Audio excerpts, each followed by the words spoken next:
ओम शांति।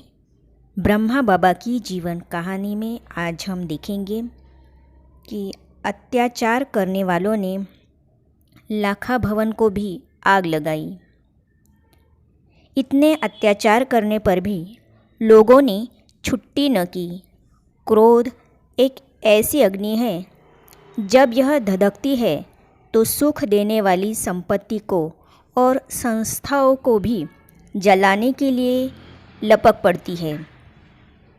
जब लोगों ने देखा कि ये कन्याएं व माताएं सत्संग में जाने से नहीं रुकती, तो उन्होंने सोचा कि जिस भवन में जाकर ये ज्ञानामृत पीती है, क्यों न उसे ही धूल धूसरित कर दिया जाए।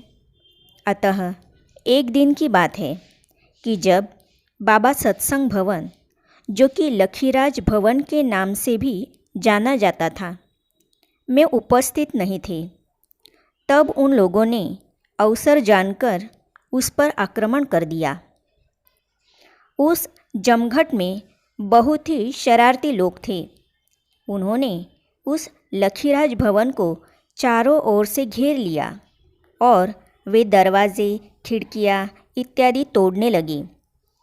उन्होंने भीतर घुसने की भी कोशिश की, परंतु शिव की शक्ति सेना खड़ी हो गई और उसने किसी को भी अंदर घुसने न दिया। उन लोगों ने मकान को आग लगा दी। यह घटना दिनांक 21 जून 1938 को हुई।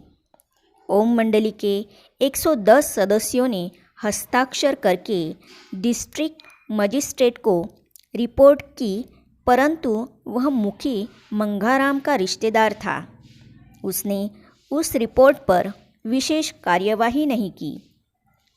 क्रोध के वश हुए उन लोगों की बुद्धि इतनी मारी गई थी कि उन्होंने यह भी न सोचा कि हमारी ही कन्याएं, माताएं, बहू, बेटियां आदि अंदर है और भवन को आग लगाने के परिणाम स्वरूप वे भी अंदर ही जीते जी जल जाएगी। जिन मुखी लोगों ने जनता को भड़काया था, वे न तो उन उपद्रवियों पर कंट्रोल कर सके, न ही इसके परिणाम को सोच सके, परंतु भावी ऐसी बनी कि किसी दर्शक ने पुलिस को फ़ोन पर सूचना दे दी। पुलिस ने उस स्थान पर आकर सभी को भगा दिया और फायर ब्रिगेड ने आकर आग बुझा दी। जाको राखे साइयाँ, मार सके न कोई, बाल न बाका कर सके, चाहे सो जग बैरी होए। लोगों ने हजार कोशिशें की, परंतु वे कुछ भी बिगाड़ न सके। लखी भवन को जलाने का वृत्तांत तो महाभारत में पहले ही कौरवों द्वारा लाखा भवन को आग के वृत्तांत के रूप में वर्णित है। इतना सब होने पर भी बाबा सदा निश्चिंत, अडोल और साक्षी अवस्था में रहते थे। वे कहा करते थे कि हम तो परमपिता परमात्मा के सेवक हैं, वही सब बात ठीक कर देगा।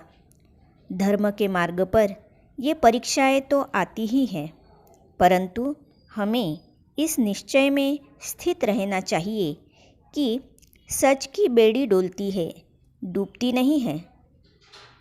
उनके इस शांत और निश्चिंत जीवन से प्रेरणा लेकर तथा सत्यता के आधार पर अडिग रहकर अन्य सभी माताएं, बहनें तथा भाई भी ईश्वरीय मस्ती में मस्त रहते थे।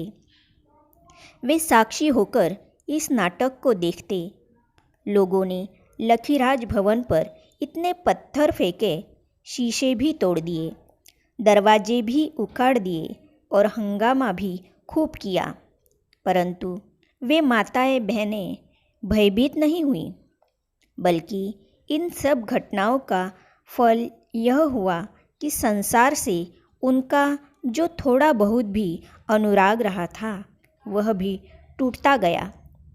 और इस उच्छृंखलता को देखकर उन्हें यह भी हर्ष हुआ कि आज हम इन लोगों से अपनी धारणाओं में काफ़ी आगे निकल गई है और अब लोक लाज तथा भय को जीतने के लिए प्रैक्टिकल शिक्षा हमें मिल रही है।